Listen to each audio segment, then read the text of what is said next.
Hello everyone, first time మన channel చూస్తుంటే subscribe చేసుకోవడం మర్చిపోవద్దు. వీడియోలోకి వెళ్ళినట్లయితే రామరాజు ఇంట్లో అందరూ భోజనం చేస్తూ ఉండగా అప్పుడే రామరాజు ధీరజ్ని చాలా కోపంగా, అసలు నీకు అన్నం ఎలా సహిస్తోంది, ఎలా తినాలనిపిస్తోంది, ఇంత జరిగిన తర్వాత కూడా ఇంకా నా సంపాదనతోనే ఎలా బ్రతకాలనిపిస్తోంది అంటూ మాటలు అనేసరికి చాలా కోపంగా బాధపడుతూ చూస్తూ ఉంటాడు ధీరజ్. ఇంతలోనే ప్రేమ అక్కడి నుంచి భోజనం దగ్గర నుంచి లేచి వెళ్ళిపోతుంది.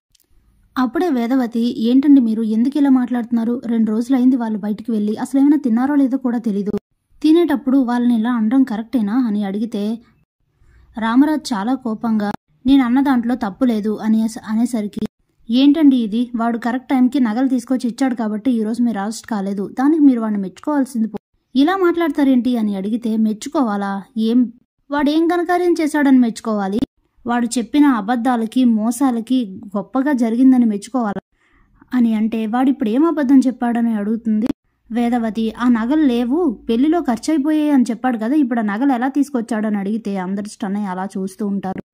ఇంతలోనే రామరాజు, ఇక చాలు, జరిగింది చాలు, ఈ రోజు నుంచి వాడికి మన ఇంటికి ఎలాంటి సంబంధం లేదు, మన ఇంటితో సంబంధం లేని వాడికి మన ఇంటి భోజనం పెట్టక్కర్లేదు, వాడి మంచి చెడ్లు మనం చూడక్కర్లేదు, చెప్పింది అర్థమైంది కదా, ఈ రోజు నుంచి నీకు నీ భార్యకి ఈ ఇంటితో ఎలాంటి సంబంధం లేదు, మీ బ్రతుకు మీరు బ్రతకండి, మీ ఖర్చులు మీకు కావాల్సిన మీకు సంబంధించినవన్నీ మీరే చూసుకోండి అని, ఇక నుండి నువ్వెవరో నేనెవరో అని చెప్పేసి అక్కడి నుండి వెళ్ళిపోతాడు రామరాజు.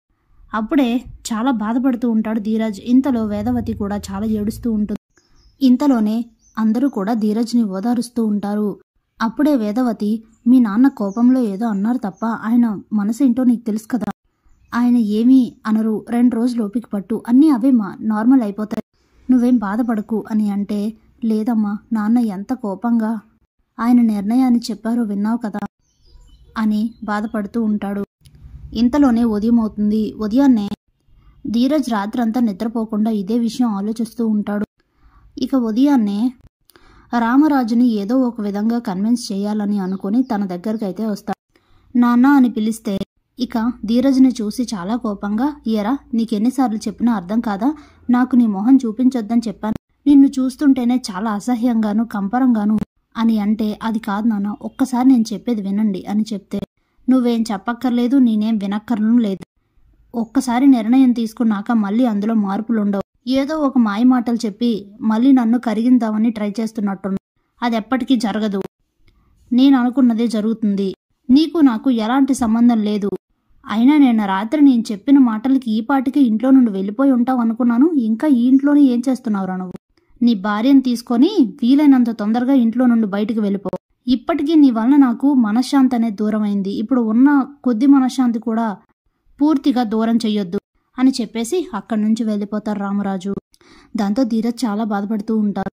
ఇదంతా దూరం నుంచి చూస్తున్న ప్రేమ తన గదిలోకి వెళ్ళి కూర్చొని చాలా బాధపడుతూ ఏడుస్తూ ఉంటుంది. అసలు దీనంతటికీ కారణం నేనే కదా, నేను ఆ కళ్యాణ్ గడితో వెళ్ళకపోయి ఉంటే అసలు ఈ సమస్య వచ్చేది కాదు, తను నా మెడలో తాళి కట్టాల్సిన అవసరం వచ్చేది కాదు, ఇలా తన తండ్రి ముందు దోషిలా నిల్చొని ఇన్ని మాటలు పడాల్సిన అవసరమే వచ్చేది కాదు అనుకుని చాలా బాధపడుతూ ఏడుస్తూ అలా ఆలోచిస్తూ ఉంటుంది.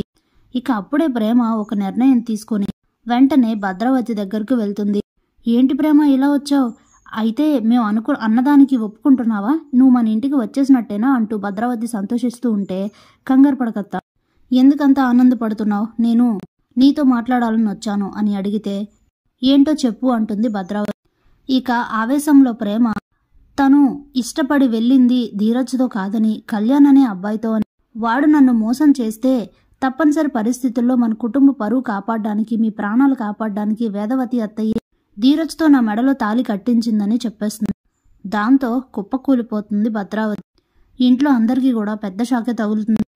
ఏంటిది, నువ్వు చెప్పేది నిజమేనా అని అడిగితే, నిజం, ఇందులో ఎలాంటి మార్పు లేదత్తయ్య అని అంటే మొదటి నుంచి నేను వాడిని ఎంత అవమానిస్తున్నా, అవన్నీ మనసులో పెట్టుకోకుండా నా చెల్లి మా ప్రాణాలు కాపాడడానికి, మన ఇంటి పరువు కాపాడడానికి ఇదంతా చేసిందా, తప్పు చేశాను, ఇప్పుడు నాకు అర్థమైంది నేను ఎంత పెద్ద తప్పు చేశానో అని చెప్పి వెంటనే, రేసానా పద అని చెప్పి కుటుంబం అంతటినీ తీసుకొని గీత దాటి యువతలకి వచ్చి రామరాజు ఇంటికి వచ్చి రామరాజును బయటికి పిలిచి తననైతే క్షమాపణ అడుగుతుంది. ఇక భద్రావతి అలా బాధపడుతూ ఉంటే అసలు ఏం జరిగిందో అర్థం కాక షాక్ అవుతాడు రామరాజు కూడా. వేదవతికి పెద్ద షాక్ తగులుతుంది. సరే, ఉన్న పలంగా వచ్చి వీళ్ళు ఎందుకు క్షమాపణ అడుగుతున్నారో అర్థం కాక రామరాజు కుటుంబ సభ్యులంతా షాక్ అవుతారు. ఇంతలోనే ధీరజ్ ప్రేమ దగ్గరకు వచ్చి తనని తట్టి పిలిస్తే మేల్కొని చూసి, ఏంటిది, ఇదంతా నా ఊహన? నిజంగా మా అత్తయ్య వచ్చి మీ నాన్నగారికి క్షమాపణ అడగలేదా అని అంటే, క్షమాపణ? ఏమైంది నీకు? ఏం ఆలోచిస్తున్నావు అని అంటే, ఏమీ లేదులే అని చెప్పేస్తుంది ప్రేమ. ఇక తన మనసులో పరిస్థితులన్నీ చూస్తుంటే అదే కరెక్ట్ అనిపిస్తుంది.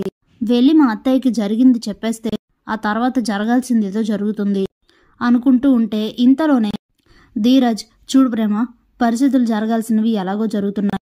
నీ ఆలోచన చూస్తుంటే నాకేదో అనుమానంగా ఉంది.